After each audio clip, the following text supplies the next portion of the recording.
The Texas Parks and Wildlife television series is funded in part by a grant from the Wildlife and Sport Fish Restoration Program. Through your purchases of hunting and fishing equipment and motorboat fuels, over $50 million in conservation efforts are funded in Texas each year. And by Texas Parks and Wildlife Foundation, helping to keep Texas wild with the support of proud members across the state. Find out more at tpwf.org. Additional funding provided by Ram Trucks. Guts, glory, Ram. Coming up on Texas Parks and Wildlife. Anytime you see one getting even a little bit close, your heart starts racing. You're like, oh, please be in front of me. The conditions that we dive in generally are what we call black water conditions. Zero visibility. Check this client. The Bike Patrol Force, trying to make it a great experience for everybody. Let's do it.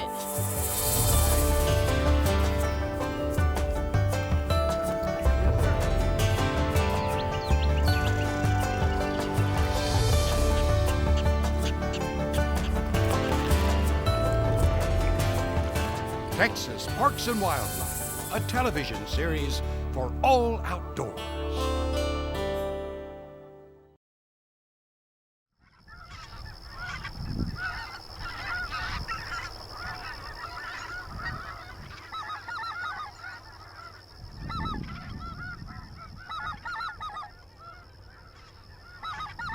This is a goose hunting story about two Laurens. Lauren Carley, I like to do different things. I like to do new things.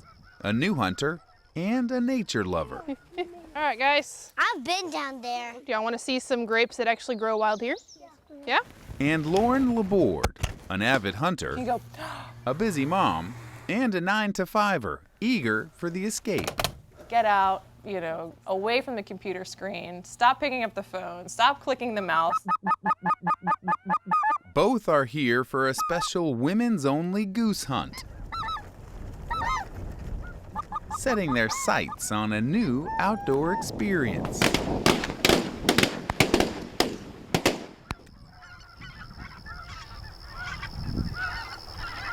It's early December, and amongst some coastal farmland, local guide Nick Stillwell takes a peek at tomorrow's hunting spot. We're out here south of Bay City, looking good. A lot of snow geese, anywhere from 10 to 12,000 birds been coming in here. Anytime you're hunting snow geese, you never know what they're gonna do. They're the smartest bird out here, so I'm always nervous hunting these birds.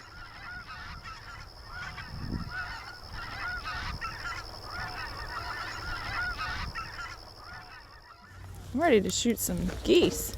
It's 4 in the morning, and the ladies are a short ride from the decoy spread. Yeah, if I can find that ridge, it's a little ridge, little sandbar. You put them into the wind, you kind of just give a little pop like that, and that wind will catch it and move it and all that good stuff. This is all new. This is all new to me.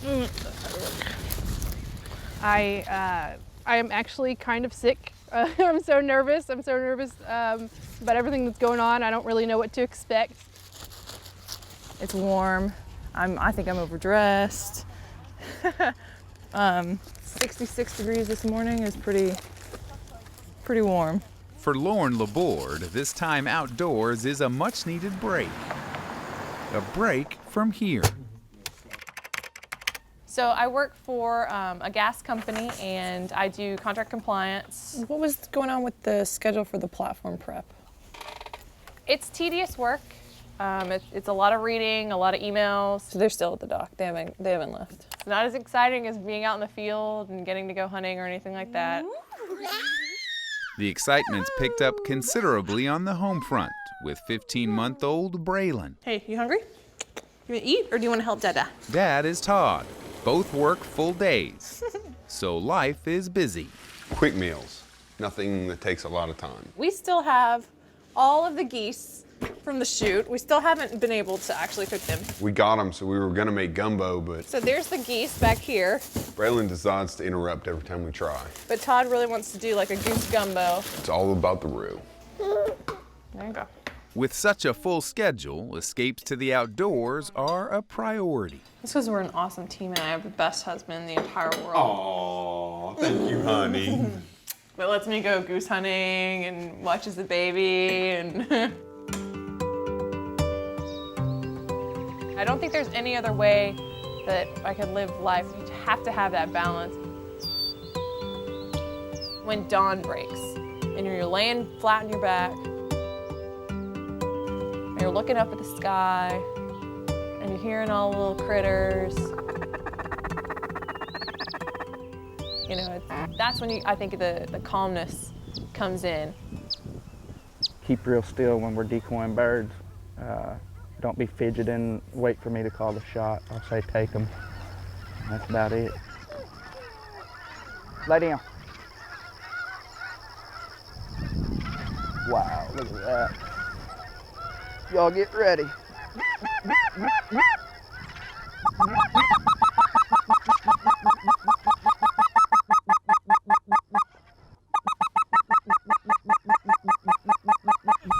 Right above you.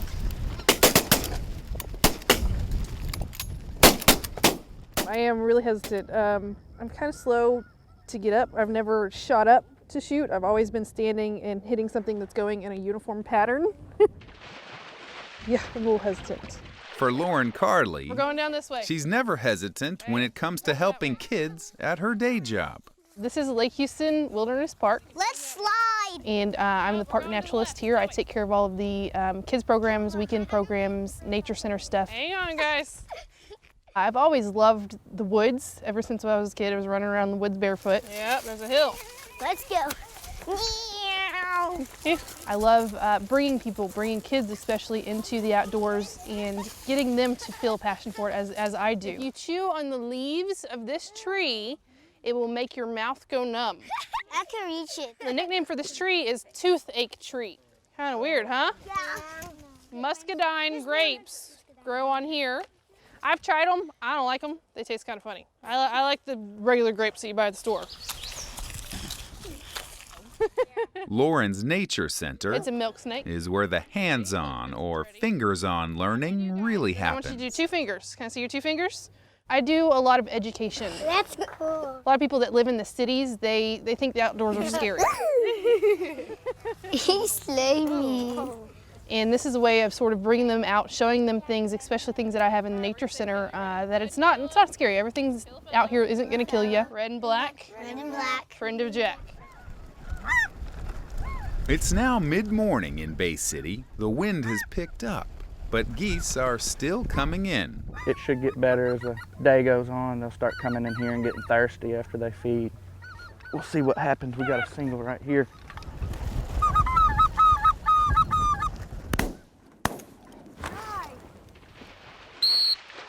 Bonnie, here. For Texas Parks and Wildlife, this is a chance to get more ladies interested in hunting. I got together with a couple of friends and contacted some outfitters to put together a hunt that's designed for women. I wanted for women to feel like they can give themselves permission to go outdoors. And so when they're able to do this, there's a confidence that's involved in this. Yes, who was that? As for Lauren Carley, her confidence is getting better. Anytime you see one getting even a little bit close, your heart starts racing. You're like, oh, please be in front of me. But I'm getting more comfortable as the day goes on. Nice shot. Atta girl.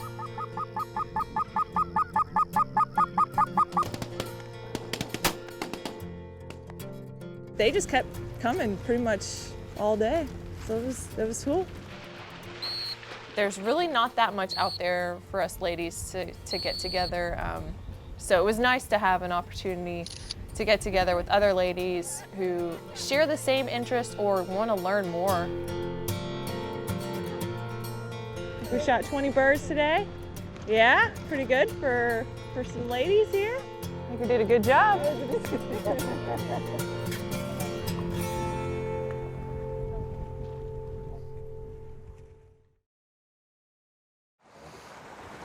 Tie that kind of knot.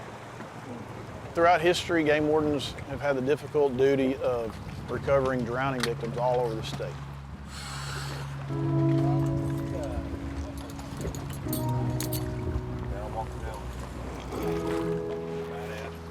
It's a horrible part of our job, but it's a necessary part. We had a drowning a few years ago on Canyon Lake. The family was camped out 10 feet behind us. A family member looked me in the eyes and asked me, please get him back for me, please. And I've given him my word. Before we went down to do our search, they circled us and they said a prayer. And not only did they pray for their family member who lost their life, but they prayed for us as well.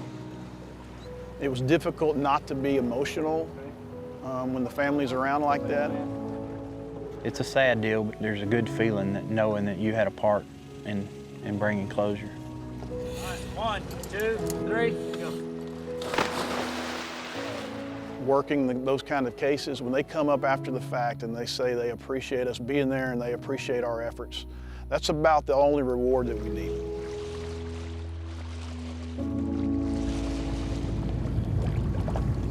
Our dive team originally was composed of 9 individuals. We're not making anybody do this. There's really no pay incentive or anything like that. So you have to want to do it. It's not always bodies. I mean, we're involved in a lot of criminal investigations where there's evidence. There were only 3 out of the original 9 that had dive experience. My dive experience was none. So we went from 0 to 60 miles an hour, it seems like, just over about a year's time. What we wanted to do is we wanted to get the same bunch of guys who were trained the same way, and so everybody got the same training, even the guys that had already been divers. There's tents right over there?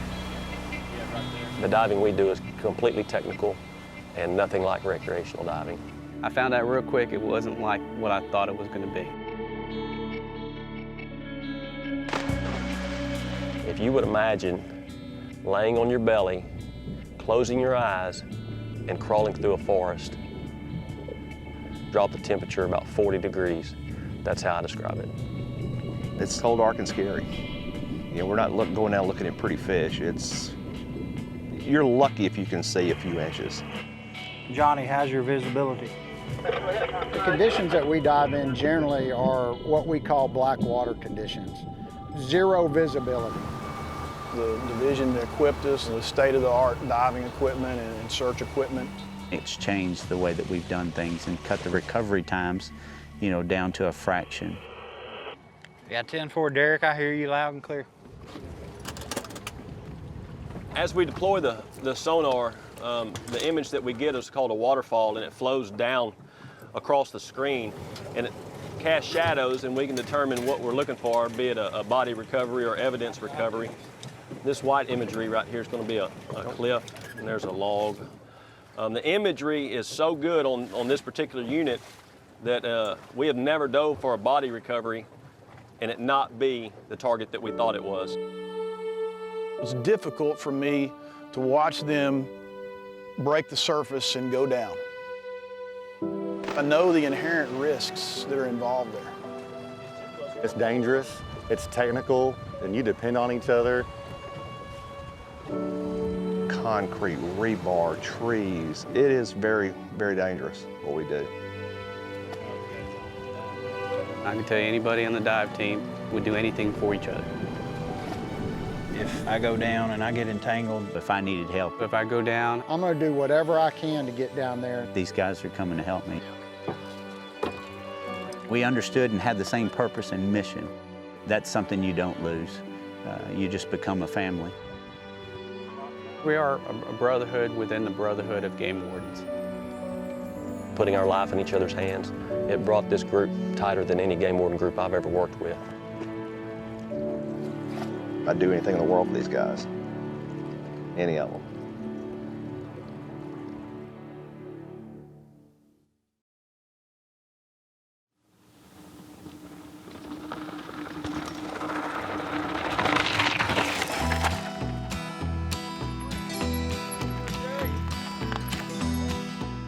The Chihuahuan Desert Bike Fest is 3 days of riding through Big Bend Ranch State Park, the Lajitas Trail System, and the Old Ore Road in Big Bend National Park.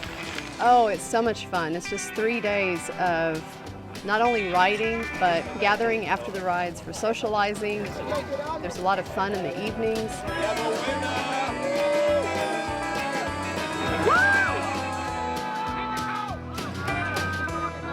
That's a roll right there. How's it going? Hey, doing well. Take a look at this. We'll fill this all out completely. Welcome everybody to the 4th IMBA Epic Ride at Big Bend Ranch State Park. And it's extremely rewarding and fun to help people discover the park and all that it has to offer. The park now offers over 200 miles of biking. Everything from single track to old historic ranch roads.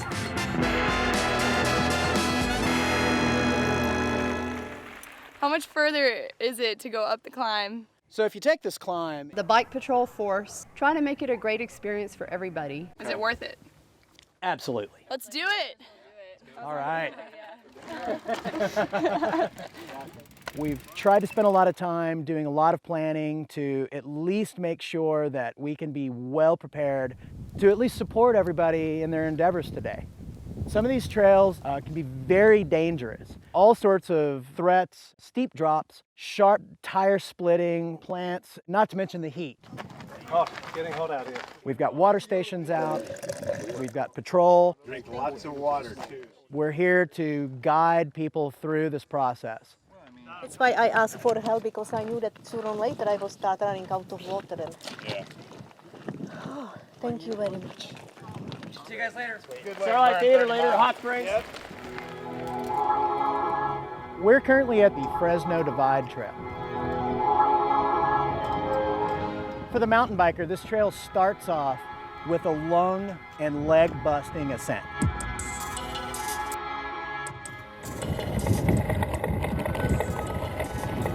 Feel the burn.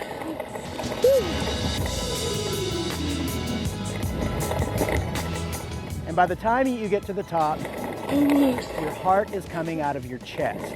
Yeehaw. You pedal a few more yards. Whoa! And you are greeted with this open expanse.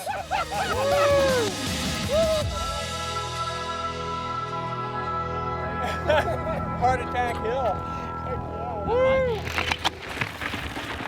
Chihuahuan Desert Bike Festival. Woo!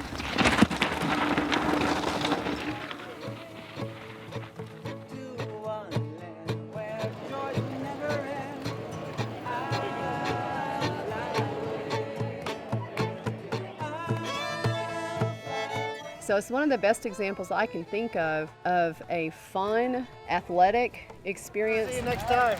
It's just a great celebration. Get on the trails, get with your friends.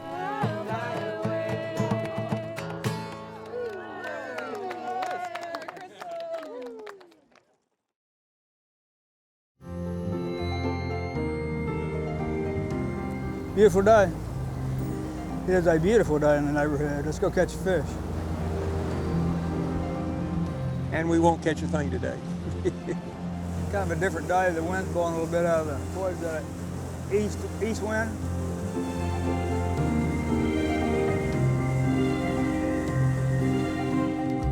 It'll help. Well, we need to catch one here, Bubba.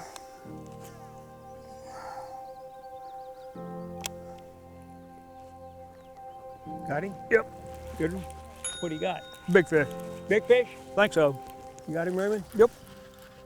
Ray Sasser is absolutely the most influential outdoor rider and shaper of opinions on matters of conservation in the outdoors in Texas, but probably in the whole country. That's a beautiful fish. Look how pretty this fish is, Bubba. I can't tell you how many people tell me that when they get the Dallas Morning News on Thursday and Sunday, the first thing they do is look at Ray Sasser's column. How do you figure out all this stuff to write? Well, there's a story everywhere you turn. All I got to do is turn my computer on and look at my emails, and somebody will have a good suggestion for me. There will be a good suggestion out there. Thank you, thank you. That was a thrill. You caught him on long cast too, didn't you? Yeah. Thank you, buddy.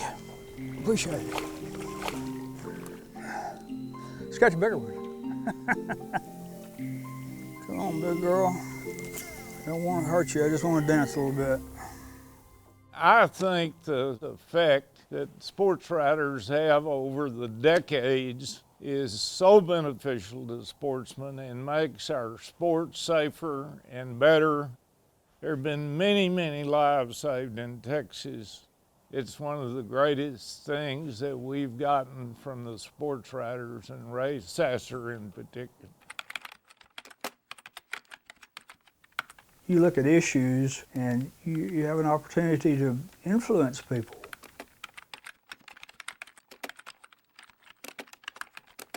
It's a powerful thing to be at a newspaper like the Dallas Morning News. It is a great power and it needs to be handled with great care.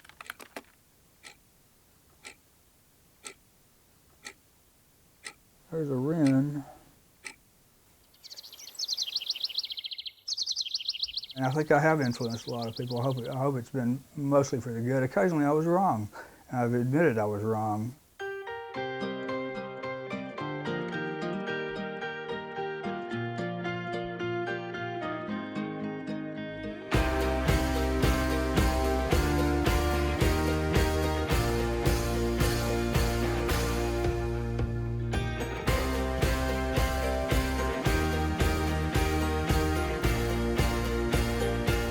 You know, there were a lot of outdoor editors that would write about the men being in the outdoors hunting and fishing, but they never really included the women that much. Ray did.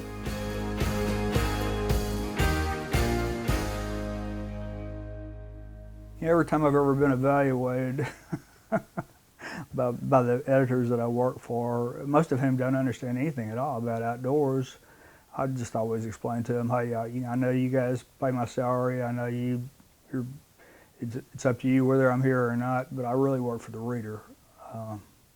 I'm writing for my readers. Whatever he felt was right, he didn't mind telling you. And he'd stood up for what he thought was right, and was right for the people. Ray has a moral compass that is absolutely true north at all times. I don't want to start getting on Texas Parks and Wildlife, but he would get on their butts if he thought they needed getting on to. He has been the ultimate watchdog in Austin. Ray Sasser was a hammer. He gets things done. People listen to Ray. There's a lot of people have a lot of respect for Ray, and I'm one of them. You got to call them like you see them, and I've done that. Tried to call them like I see them. I've made some enemies.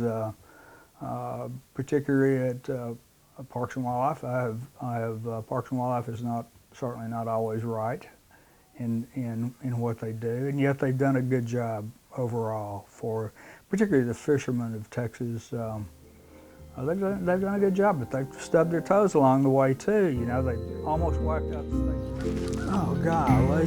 Got him? Yep. Good one. Oh no, I lost him. All right. Now we're talking. Got the bottom. That's a good fish. That's 4 pounder probably. There you go, Bubba. You're the man today. We'll let Ray hold this if you want to. That's funny. Hey, is that an alligator right there, Ray? Huh? Is that an alligator? Well, I'm just thankful to have lived during the time that I lived, which, you know, my life is kind of, I think, intertwined with what I consider to be the golden era of freshwater fishing in Texas. It's just been a privilege to be able to do these things. There we go. My career it's like being paid to do my hobby, and it's been a real privilege for me. Here we go. Thank you, Mr. Fish. That's a nice one, Ray. Thanks. You're still way behind. Yeah, I'm way behind.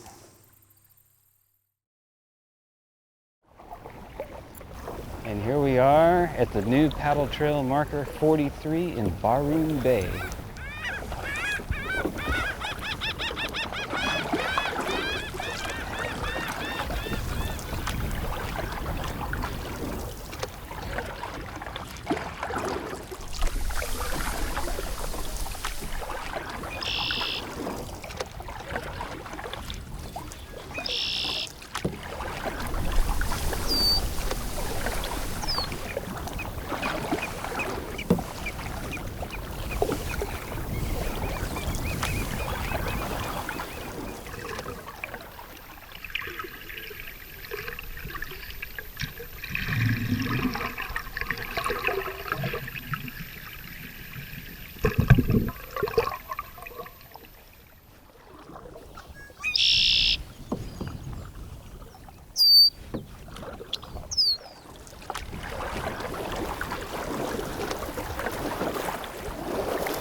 This series is funded in part by a grant from the Wildlife and Sport Fish Restoration Program. Through your purchases of hunting and fishing equipment and motorboat fuels, over $50 million in conservation efforts are funded in Texas each year. And by Texas Parks and Wildlife Foundation, helping to keep Texas wild with the support of proud members across the state. Find out more at tpwf.org. Additional funding provided by Ram Trucks. Guts, Glory, Ram.